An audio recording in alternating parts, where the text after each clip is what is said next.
Assalamualaikum warahmatullahi wabarakatuh. Perkenalkan nama saya.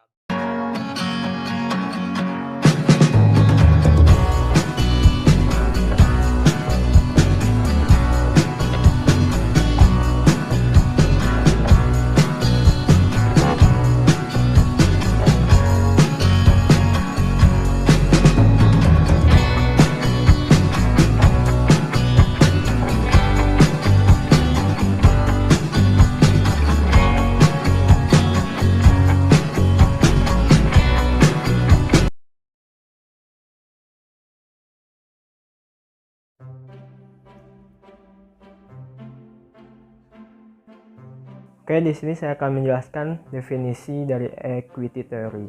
Equity theory ini dikemukakan oleh John Stuart Adam pada tahun 1963. Dia adalah seorang psikolog kerja dan perilaku. Yang sebelumnya, equity theory ini dipelopori oleh Jalemic pada tahun 1958. Teori ini mengemukakan bahwasanya seorang akan merasa puas atau tidak puas tergantung pada ada atau tidaknya keadilan dalam sebuah situasi, terutama dalam hal ini situasi kerja. Teori ini juga berasumsi bahwasanya seorang manusia menyenangi perlakuan yang adil atau sebanding, berhubungan dengan kepuasan rasional dalam hal persepsi distribusi yang adil atau tidak adil dari sumber daya dalam hubungan interpersonal. Di beberapa sumber yang dibandingkan oleh seorang tenaga kerja, itu yang pertama ada inputnya. Input itu skill yang dia miliki, pendidikan yang dia capai, lalu dan lain-lain, lalu juga outcome hasil dari pekerjaannya, lalu dia membandingkan dirinya dengan kerja yang lain, atau disebut comparison person. Bandingkan dirinya dengan yang lain, apakah sudah sama atau tidak. Saat dia merasa adil, maka di situ dia akan merasa puas menurut definisi teori ini. Mungkin itu definisinya.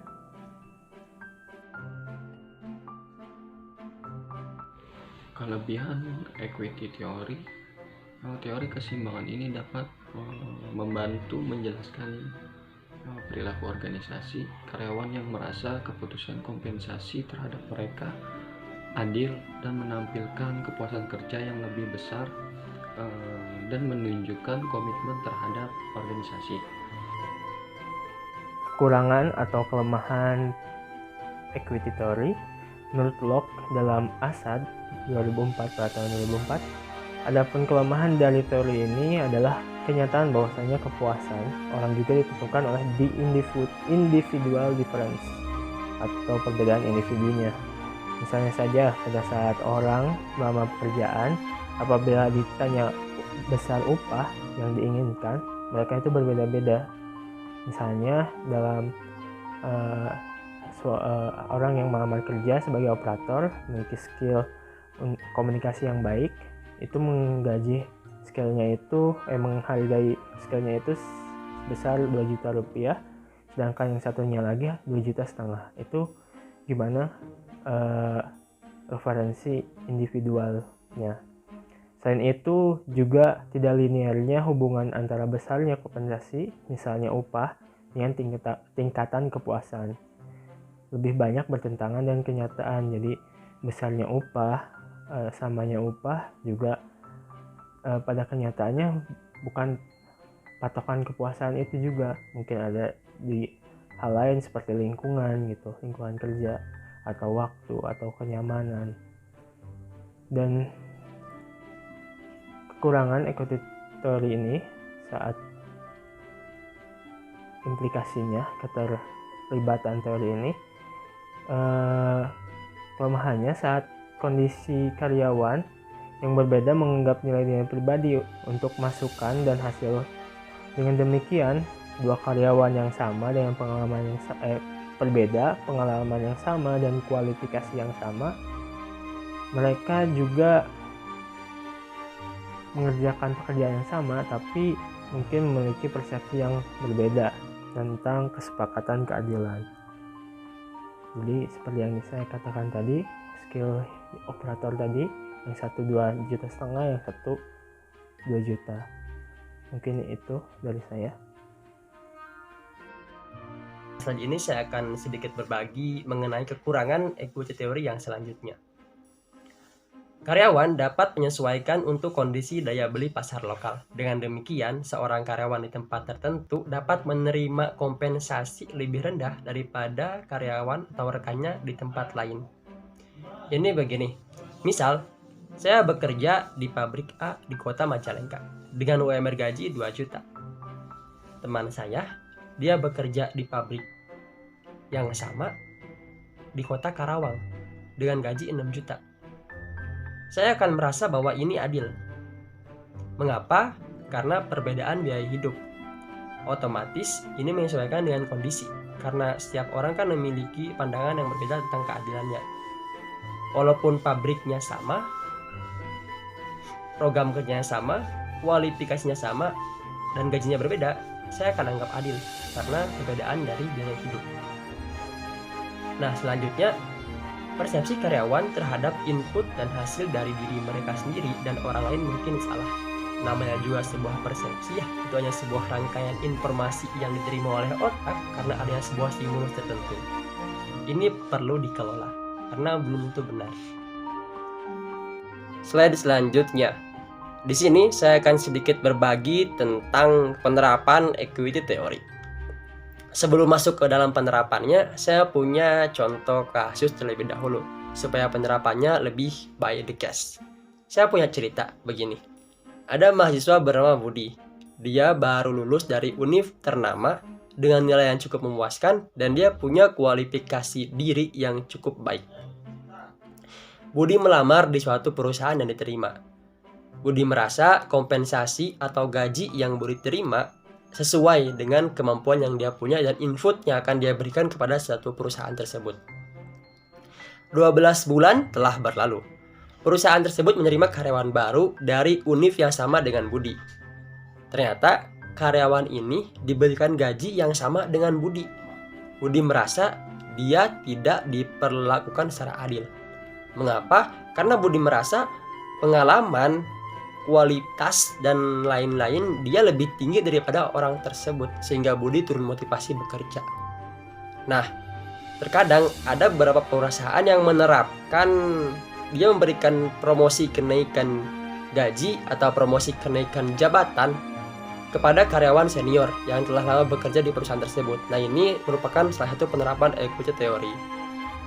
Lalu perusahaan yang memperlakukan secara adil setiap karyawan, tidak membeda-bedakan dari keluarganya atau dari kerabatnya atau dari lain-lainnya, itu juga merupakan sebuah penerapan dari teori keadilan gitu.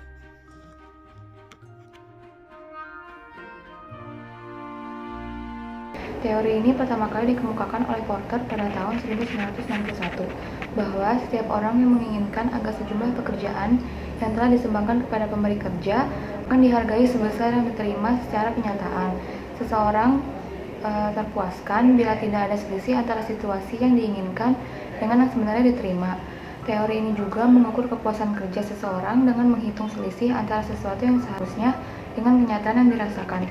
Sehingga apabila kepuasannya diperoleh melebihi yang diinginkan, maka seseorang itu akan menjadi lebih puas lagi.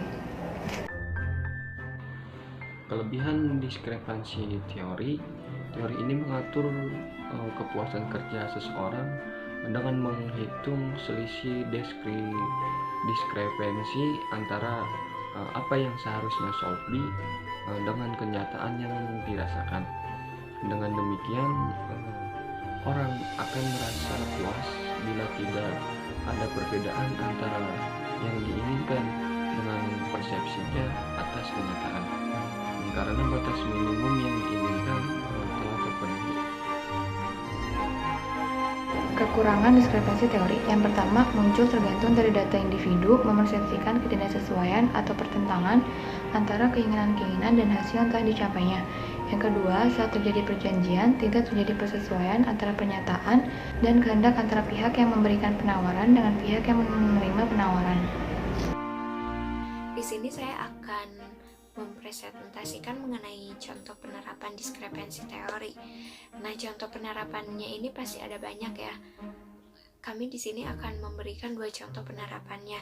Yang pertama yaitu perusahaan memberikan tambahan gaji secara layak kepada karyawan yang telah bekerja lembur.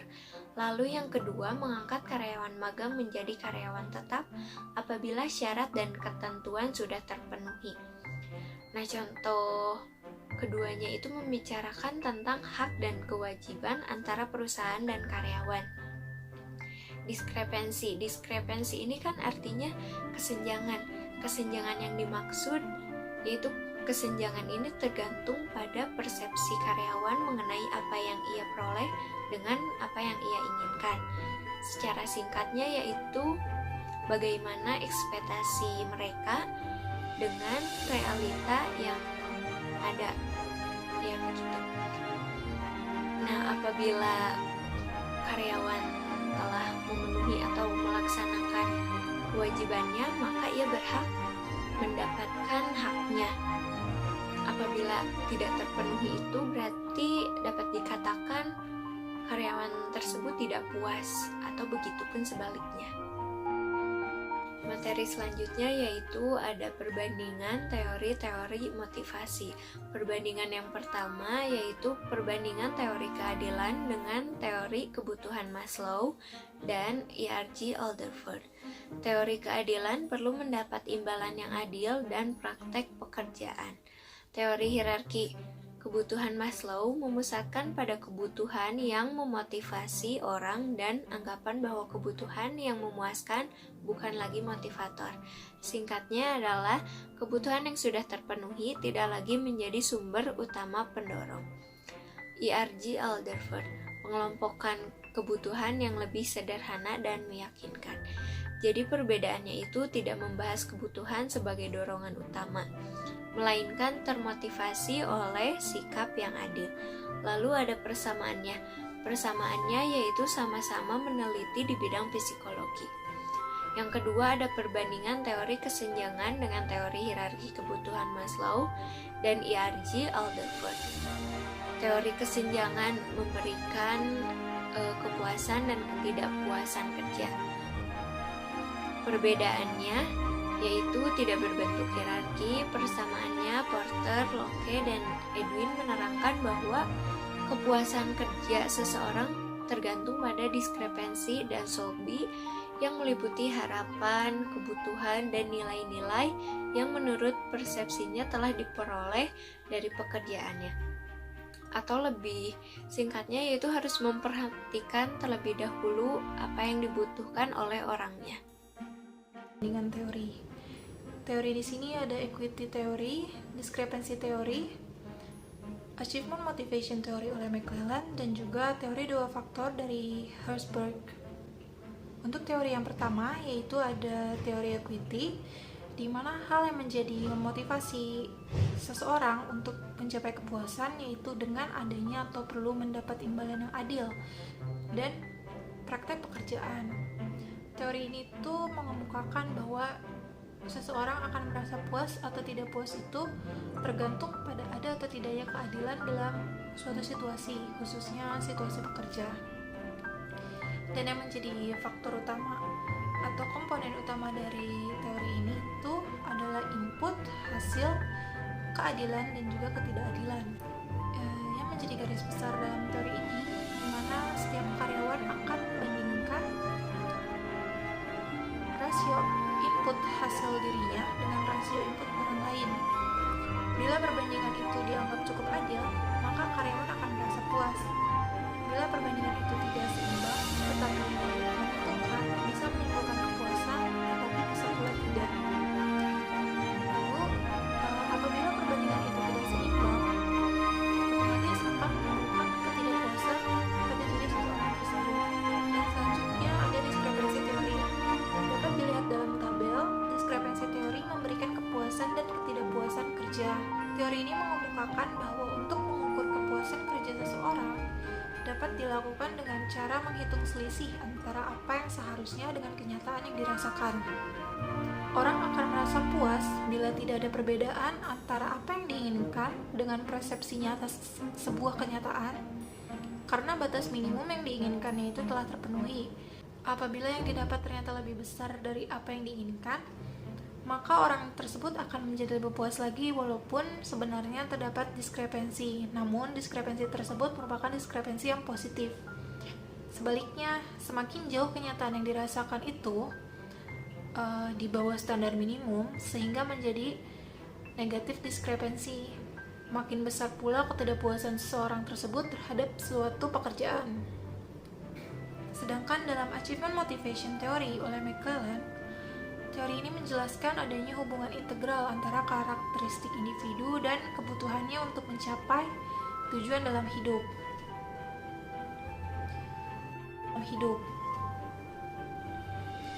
Hal tersebut mempertimbangkan dorongan kompetitif yang dimiliki seseorang untuk mencapai tujuan yang telah ditetapkan.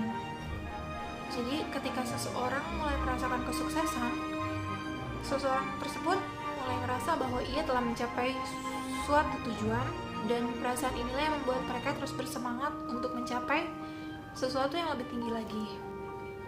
Dan yang terakhir ada teori 2 faktor dari Herzberg, di mana hal yang mempengaruhi atau hal yang memotivasi untuk mencapai kepuasan itu ada 2 faktor atau 2 kelompok. Yang pertama ada faktor intrinsik dari pekerjaan itu sendiri atau biasa dikenal dengan faktor motivator,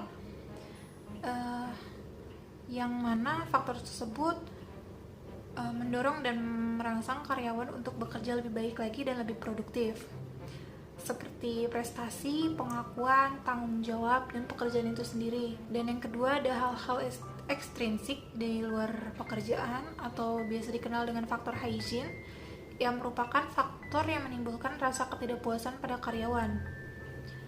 Kekurangan pada faktor yang kedua ini akan menimbulkan rasa tidak puas, tetapi bukan berarti ketika terpenuhinya faktor tersebut akan menjamin timbulnya suatu motivasi kerja. Contohnya seperti faktor atasan, lingkungan kerja, hubungan antar individu atau antar karyawan, dan kebijakan perusahaan. Jadi teori ini menekankan pada kerja pengayaan sehingga dapat memotivasi karyawan. Sekian dari saya penjelasannya, terima kasih.